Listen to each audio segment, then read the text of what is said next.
Ok, chicos, vamos a esperar unos segunditos más para que nos acompañen más compañeros. Por mientras les pido de favor, pongan su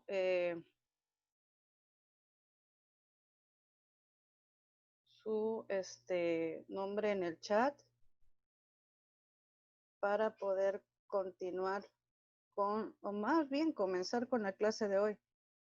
Me interesa mucho que todos estos exámenes puedan ustedes tenerlos lo más claros posible, porque va a permitir que ustedes puedan darle un seguimiento mejor a todos los demás temas que nos atañen, ¿sale?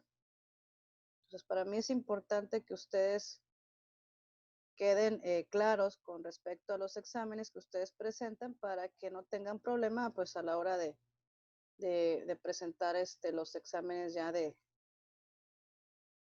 el final sobre todo, ¿no? Y hacer sus trabajos y demás. Ok.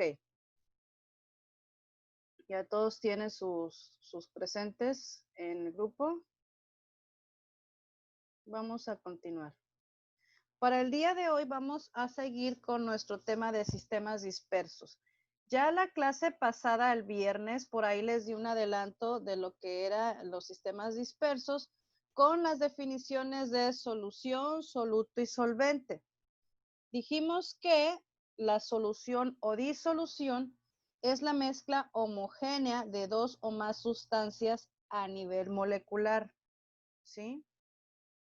Inclusive hablamos de lo que es la homogeneidad. ¿La homogeneidad qué es? Bueno, es aquella característica en el caso de estos soluciones o disoluciones, es la característica que le permite a estas sustancias no ser apreciadas a simple vista las sustancias que la componen. En este caso ya vimos que una solución o disolución está compuesto de un soluto, que es la sustancia que se encuentra en menor proporción, y que está compuesta de un disolvente o solvente, que es la sustancia que se encuentra en mayor proporción. Les repito, una solución o disolución está compuesto de dos sustancias. El soluto, que se encuentra en una proporción menor, y el disolvente o solvente, que se encuentra en mayor proporción. Estas, al momento de mezclarlas, al momento de unirlas, forman una disolución. Vimos que en la materia, obviamente, hay tres estados de agregación, los cuales ustedes ya conocen ya, que es el líquido, sólido y el gaseoso. Entonces, estas soluciones o disoluciones se pueden presentar de las tres formas. De igual manera, los solutos y los solventes también tienen la facultad de presentarse de estas tres maneras, es decir, en forma líquida, sólida y en la forma gaseosa. ¿Sale? Entonces, lo que vamos a hacer a continuación, vamos a darle un seguimiento a estos sistemas dispersos, a estos solventes, a estos soluciones.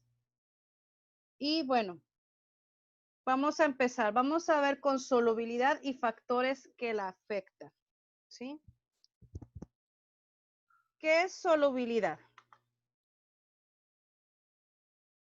Vamos a verlo. Ahorita en cuanto el sistema quiera. Vamos a ver.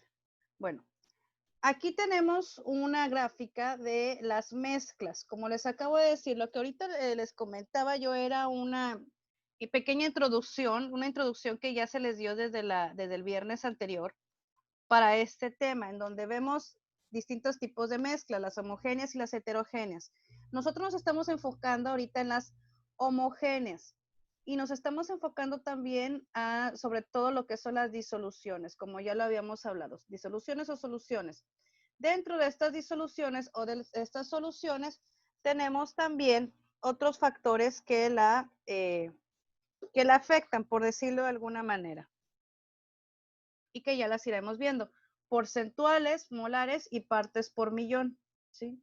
Acuérdense que en esta materia de estequiometría, en esta rama de la química, estamos viendo a todos aquellos aspectos cuantitativos, tanto de los elementos como de los compuestos. En este caso estamos hablando de mezclas homogéneas o soluciones o disoluciones y las queremos evaluar de acuerdo al número de elementos o de componentes en su mezcla, que ahorita ya lo vamos a ver en un momento más y que se van a llevar a ustedes de tarea. Ahora bien, les decía, con respecto a lo que vimos en la clase anterior, vimos que al mezclar un soluto con un solvente, la disolución resultante es igual al estado de agregación de solvente, porque en él se dispersa uniformemente el soluto. ¿Qué quiere decir esto? Tenemos como soluto una cucharada de sal, tenemos como solvente un vaso con agua o una tacita con agua. Entonces, acuérdense que una de las características o las características que diferencian al soluto con el solvente son las cantidades y las proporciones.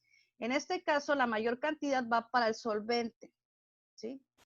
Inclusive venía por ahí, no sé si venía una pregunta para ustedes, ¿verdad? Pero en las diapositivas anteriores vimos que el solvente más recurrido es el agua, ¿sí?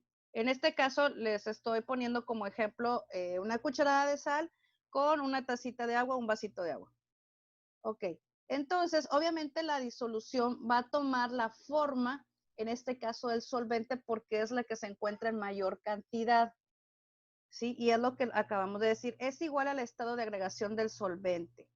Si el solvente es líquido, la disolución o la solución va a ser líquida. Si es gaseoso, será gaseoso, y si es sólido, pues será obviamente de forma sólida, porque le vuelvo a repetir, es el que se encuentra en mayor cantidad. Y nos dice aquí también porque en él se dispersa uniformemente el soluto, como lo vemos aquí. Cuando ustedes agregan una cucharada de sal a una mezcla, bueno, en este caso a un solvente que sería el agua, pues bueno, lo vemos de esta manera, ¿no? Sabemos que cuando cuando hacemos un tipo de mezcla de este tipo, ¿qué es lo que pasa con la sal? La sal se asienta, ¿sí? La sal se asienta, la sal la vemos al final de nuestro vaso, pero al momento de que la empezamos a mezclar o que empezamos a disolver la sal, entonces se hace un compuesto enteramente homogéneo en donde no podemos distinguir dónde está la sal, dónde está el agua, y de hecho, si se dan cuenta en la imagen que tiene aquí, inclusive al tener la sal disuelta en un vaso de agua forma nuevos compuestos como es el cloro, ¿sí? Entonces, a esto se le llama disolución de una sal al momento de echar la cucharada de sal sin disolver y al momento de estar disuelta ya la sal en el agua. Ahora dice, ¿cómo es posible que al observar una mezcla homogénea no se pueda distinguir fácilmente las sustancias que la forman? Nos dice aquí que porque la dispersión entre las sustancias implicadas se da a nivel atómico y molecular. Es decir, las partículas interactúan entre sí desde un nivel microscópico. Por esa razón no las podemos ver nosotros a simple vista. Las podemos ver, sí, y sabemos que existen estas dispersiones por medio de aparatos como microscopios, demás. Y las partículas son tan pequeñas, como les decía, que no es posible observarlas. Dice, para que te quede más claro, pues analiza la imagen, que es la que les puse en esta filmina. Ahora bien, tenemos entonces que la solubilidad es la cantidad de una sustancia o de un soluto que se disuelve en un disolvente o solvente bajo condiciones específicas. Tenemos aquí tres condiciones que nos marca la solubilidad, que es la área superficial de los solutos, la agitación y es la temperatura. Nos dice aquí, un soluto en forma de grandes cristales tarda más en disolverse que en estado finamente pulverizado. Esto es porque al ser pequeña la sustancia, la superficie de contacto es mayor con el disolvente, ¿sí? Área superficial de los solutos. Recordemos que el soluto es aquella aquel elemento, aquella sustancia que se encuentra en una menor proporción que el solvente, ¿sí? Entonces nos dice que cuando está en forma de grandes cristales tarda más en disolverse que en estado finamente pulverizado. Y eso lo podemos ver muy fácilmente, un ejemplo de la vida cotidiana. Cuando nosotros vamos a algún lugar, algún restaurante donde nos sirve nuestra taza de café, por lo regular nosotros estamos acostumbrados a ver el café, pues, de una forma pulverizada, ¿no? Ustedes toman el café o toman su cucharada, agarran la cantidad que ustedes necesiten de azúcar y lo ponen en su café, ¿no? Para poder endulzarlo. Pero hay otros lugares, otros restaurantes en donde esta azúcar viene en forma de cubitos. Dependiendo, por ejemplo, un cubito es aproximadamente una cucharada de azúcar. Entonces, al momento de que ustedes echan ese cubito a su café, van a notar que tarda un poquito más en disolverse. Esto es porque lo que nos dice, ¿no? Que en forma de los grandes cristales tarda más en disolverse que en un estado finamente pulverizado. Entonces, nos da aquí la explicación que esto se debe a que al ser pequeña la sustancia, la superficie de contacto es mayor con el disolvente. Ahora bien, otra forma de disolver un soluto en un solvente es por medio de la agitación, como el ejemplo que veíamos hace rato con el agua y la sal. Cuando un soluto agregado a un disolvente queda en reposo, no se disuelve con la misma rapidez que cuando agitamos continuamente la mezcla. Y esto también lo vemos en ejemplos tan cotidianos como en el momento, por ejemplo, de hacernos un licuado.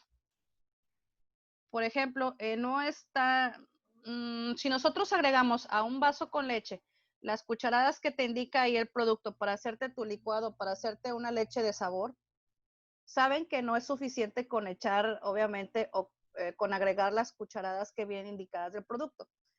Saben que es necesario agitarlo, ya sea ponerlo en una licuadora o con un bastón ese de inmersión o con la misma cuchara, pero tiene que haber un sistema de agitación de modo que, como nos dice aquí el concepto, dice que cuando un soluto agregado a un disolvente queda en reposo, obviamente eso es lo que pasa con ese polvillo para poder hacer la leche de sabor. Dice, no se disuelve con la misma rapidez que cuando agitamos continuamente la mezcla. Necesitamos agitarlo. De igual manera, cuando preparamos un café, no es nada más agregar la leche, o perdón, las cucharadas de café soluble, que inclusive a su mismo nombre lo dice soluble. No es lo mismo agregarlo a una vez agregado en este caso el polvillo de café, a agitarlo con la misma cuchara. O sea, no nada más lo agregan y ya está hecho el café. Tienen que agitarlo para que estos pequeños granos de café se puedan disolver y se puedan integrar perfecto a lo que es en este caso, el solvente, que es el agua o la leche. Y tenemos otro tipo de método para disolver un soluto en un solvente, que es la temperatura. Entonces nos dice aquí que casi siempre la elevación de la temperatura de disolvente aumenta el índice de disolución del soluto. No es así en los gases disueltos en líquidos. Mientras más baja sea la temperatura, mayor será la solubilidad. Aquí nos deja digamos, una nota. Un ejemplo de esta solubilidad por medio de la temperatura, de igual manera lo vemos en la vida cotidiana. Igual, por ejemplo, para aquellas personas que gustan de poner café, hay algunos lugares o algunas casas de ustedes en donde ustedes ponen a hervir el café para posteriormente tomarlo, ¿no? Está la opción de, obviamente, de que ustedes agarren su café soluble, su café, su Nescafé o su Decaf o las marcas que sean y disolverlo por medio de agitación en el agua.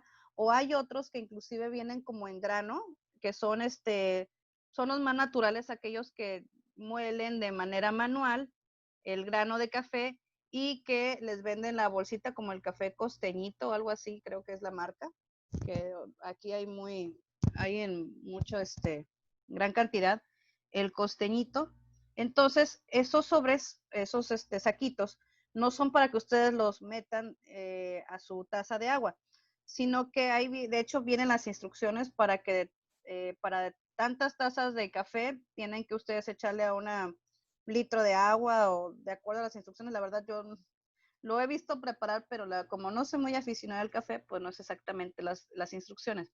Pero lo que sí sé es que en una ollita con agua, ustedes ponen una cantidad determinada de este tipo de grano o de café preparado para que este hierva, de modo que empiece ya a disolverse por medio del calor y ya nada más ustedes, al momento de servírselo, lo cuelen porque muchas de estas partículas pues vienen igual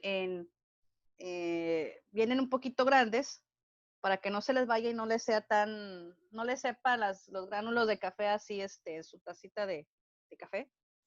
Lo tiene que colar y ya posteriormente, pues lo que te van a tener de resultado, pues es un café ya preparado, ya nada más para servirle el azúcar y la leche, ¿verdad? También a lo mejor muchos de ustedes pueden preparar así la jamaica, ¿no? Que primero la ponen, la lavan, la ponen a hervir y ya el resultado lo cuelan y ya pues tienen ya lo que es el agua, con el sabor, con la tinte de la jamaica, ¿no? Eso es entonces, como les digo, son tres tipos de, tres metodologías para poder disolver un soluto en un solvente. Ahora bien, como decimos, se le llama concentración a la cantidad de soluto disuelto en una cantidad dada de disolución.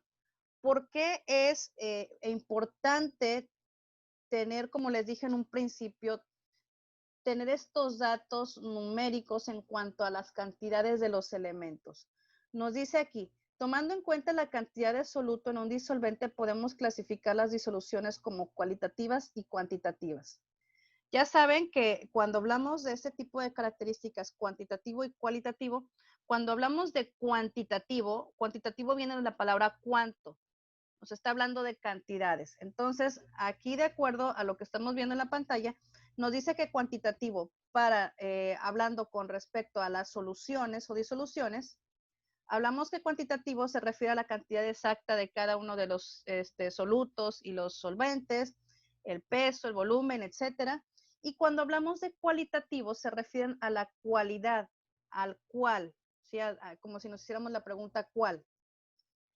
¿Y a qué se refiere específicamente en una solución?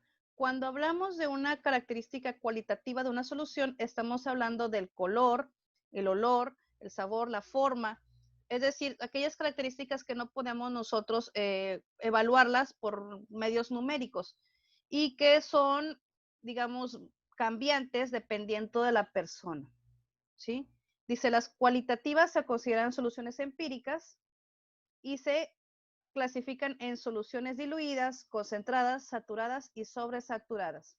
Es decir, volviendo a estos ejemplos del café, sobre todo, sabemos que hay muchas personas que gustan del café, pero que tienen una forma muy personal de tomarlos.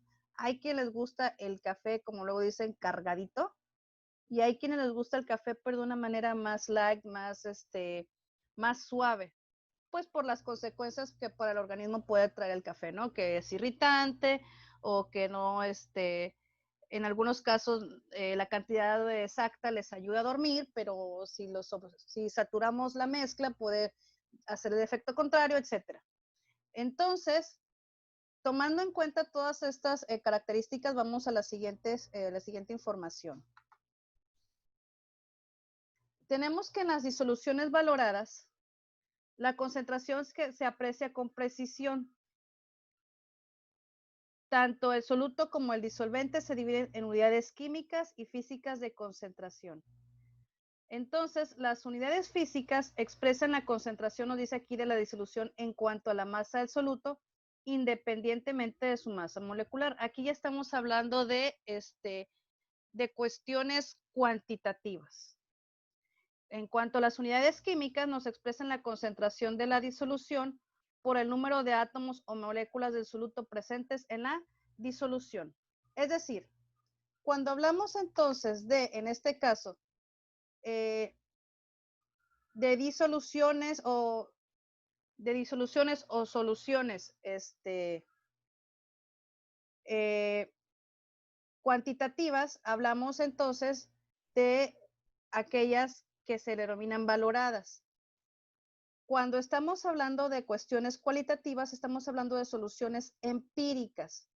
Empírico es una palabra que viene básicamente de la práctica, del poder conocer por medio de la experiencia. Entonces, vuelvo a repetirles, cuando hablamos de soluciones valoradas, estamos hablando de cuestiones cuantitativas, como vimos en la anterior filmina, y ahorita la vamos a repetir, y cuando estamos hablando de soluciones empíricas, estamos hablando de aquellas soluciones que por medio de la experiencia o del aprendizaje, sabemos diferentes cualidades de las soluciones, el color, el olor, el sabor, la forma, etcétera. Y a esta filmina es la que les decía, que es a la que se refiere con las soluciones o disoluciones valoradas, ¿sí? Es decir, aquellas donde se aprecia la concentración con precisión por medio de números, ya sea, en este caso, unidades de concentración físicas, donde me permite medir las soluciones de manera porcentuales, es decir, cuánto porcentaje maneja de cada, en este caso, cada soluto y cada solvente, etcétera. Nos dice aquí que expresan la concentración de la disolución en cuanto a la masa del soluto. Y las químicas que implican los números enteros, de acuerdo aquí al cuadro que tienen enfrente, números enteros de átomos o moléculas. Son exactas, hace mediciones precisas de masa y volumen. Y aquí nos podemos encontrar como método de medición las normales, molares, partes por millón y molalidad. ¿A qué se refiere todo esto? Bueno, vamos a verlo, este tipo de métodos, sobre todo cuando estamos hablando de unidades de concentración químicas, vamos a verlo para algunos tipos de soluciones. Ok. Ahora bien, siguiendo, como les vuelvo a decir, con las soluciones empíricas, que son aquellas que toman en cuenta las cualidades de la mezcla o de las soluciones, nos dice que es aquella solución que no posee una concentración determinada, siendo distinta a las soluciones valoradas, que ya vimos que son aquellas que son exactas, que tienen cantidades exactas, a las cuales sí se les conoce la concentración exacta en términos de molaridad, normalidad, molalidad, osmolaridad y concentraciones porcentuales, que eso ya lo veremos más adelante. Tipo de disoluciones o soluciones para las soluciones empíricas. Tenemos diluidas, como bien ustedes lo ven en esta imagen, diluidas, concentradas, saturadas y sobresaturadas. En donde diluidas me dice que es una pequeña cantidad del soluto comparada a la del disolvente o solvente. Una solución concentrada es gran cantidad de soluto. Recuerden que el soluto es aquella que, por lo regular, por definición, es la que se encuentra en menor cantidad con respecto al solvente o disolvente, comparada con la del disolvente. Soluciones saturadas, exceso de soluto en donde el disolvente ya no puede disolver más. Y soluciones sobresaturadas, una solución saturada preparada a temperatura alta puede conservar el exceso de soluto en solución. La miel es un ejemplo de este tipo de solución. ¿Por qué me dice que la miel? Cuando ustedes ponen, por ejemplo, si ustedes quieren preparar caramelo casero, ustedes saben, o para aquellos que les gusta la cocina, saben que para preparar un caramelo casero en un sartén a fuego bajo, ustedes necesitan de agua y de azúcar normal como la que tienen en casa. Agua, solamente un chorrito, de modo que cubra la cantidad de azúcar, y tienen que estar, ahí sí utilizan dos métodos para disolver o para que se disuelva más bien el soluto en el solvente, y es la temperatura y es la agitación.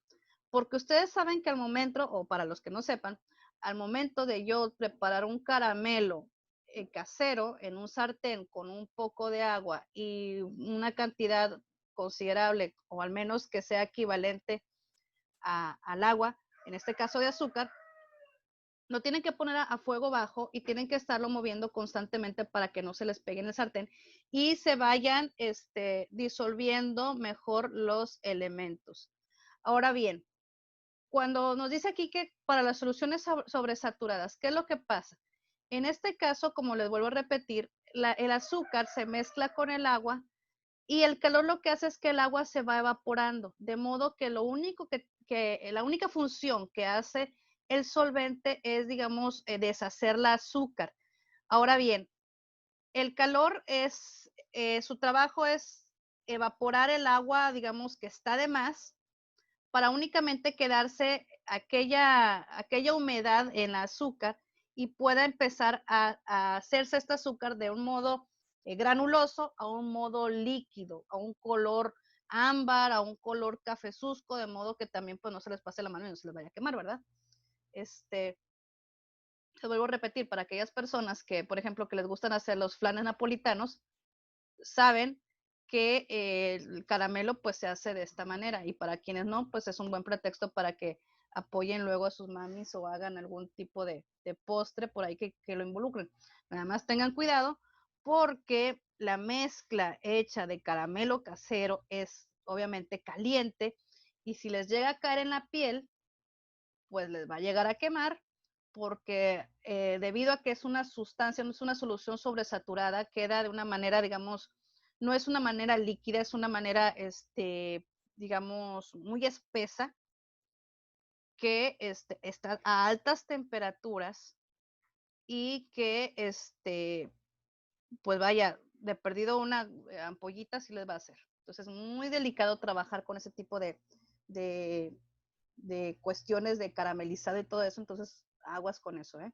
Porque les digo, ahí tanto interviene la agitación para que el azúcar se disuelva en el agua, como la temperatura para que a su vez empiece a humedecer el azúcar y empiece a caramelizar, como bien lo dice el, el concepto. Bien, entonces a eso se refiere en cuanto a las soluciones empíricas. Tenemos diluida desde donde empieza a ser lo más light, pasa a concentrado, pasa a saturado y posteriormente pasa a soluciones sobresaturadas. Bien. Ahorita donde más nos vamos a enfocar, chicos, son aquellas obviamente soluciones valoradas, que son aquellas, obviamente, sobre todo las valoradas con unidades químicas, en donde vamos a poder ver conceptos como la molaridad, molalidad y la normalidad y las fracciones por millar. Bueno, entonces, lo vamos a ver más detenidamente por medio de fórmulas para que ustedes también las puedan aplicar a problemas, problemas razonados. Ya vimos entonces que las soluciones valoradas pues se refieren más a cuestiones cuantitativas. Y bueno, aquí están. Estamos en la clasificación de las soluciones de acuerdo a la cantidad de solutos presentes en ellas. Y tenemos las siguientes fórmulas. Tenemos obviamente hay más fórmulas, sin embargo, a nosotros ahorita por lo pronto vamos a trabajar con estas, que es la molaridad y la normalidad. Importantísimo, por favor, que no se me confundan en estas dos. Suenan prácticamente igual, pero son diferentes. Sobre todo en la cuestión de que la molaridad se refiere en este caso a peso en kilogramos. Y la molaridad se refiere a litros o a volumen. Entonces, aguas con esos conceptos. Molaridad, van involucrados kilos, peso, y molaridad va involucrado litros o volumen. ¿Sí? La definición de cada una de ellas. Molaridad se refiere, con la M minúscula, a los moles de soluto disueltos en kilogramos de solvente. Moles de soluto disueltos en kilogramos de solvente. Ya lo habíamos visto en la definición correspondiente a las soluciones valoradas en cuanto a términos químicos, que nos vamos a fijar más en los solutos, ¿sí? En los solutos más que en los solventes. Ahora, la molaridad se refiere a los moles de soluto disueltos en litros de solución. Probablemente, y digo probablemente porque por ahí viene un ejemplo, me parece, con esta información, ustedes les pidan molalidad, que saben que son los moles de soluto disueltos en kilogramos de solvente, pero probablemente les den, no les den los kilogramos, sino que les den la unidad en litros. Entonces van a tener ahí que hacer conversiones. Mucho ojo con eso. Si les piden molaridad y les dan por ahí las cantidades o la información en kilos, entonces van a tener que pasar de kilos a litros si es que le piden molaridad. Y la normalidad, bueno, esa es otra tipo de medición, otra definición, en donde el peso equivalente del soluto disuelto en un litro de solución.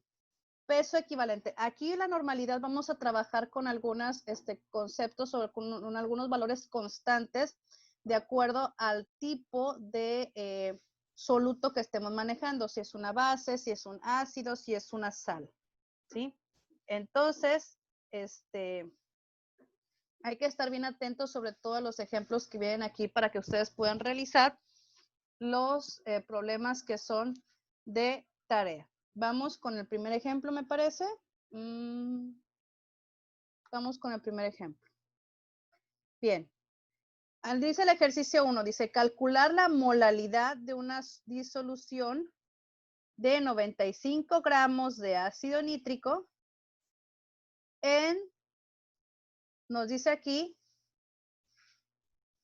2.5 litros de agua. La molalidad se expresa en las unidades moles sobre kilogramos. Es decir, que al final este tiene que ser mi resultado. ¿Sale? Yo creo que, ¿saben qué, chicos? Para no dejar este problema a medias, ahorita ya nos faltan menos de 7 minutos para seguir con la siguiente sesión. Para no dejar este problema a medias, yo creo que vamos a tener que cortar aquí esta sesión y en 10 minutos nos vemos para la siguiente para comenzar completamente este ejercicio porque no nos va a dar oportunidad de terminarlo en 7 minutos. Entonces, cortamos aquí la sesión y nos vemos en 10 minutitos o un poquito más, por favor, para poder explicarles completamente este problema sin interrupción de tiempo. ¿Sale? Entonces voy a terminarla y ahorita les mando la invitación, chicos.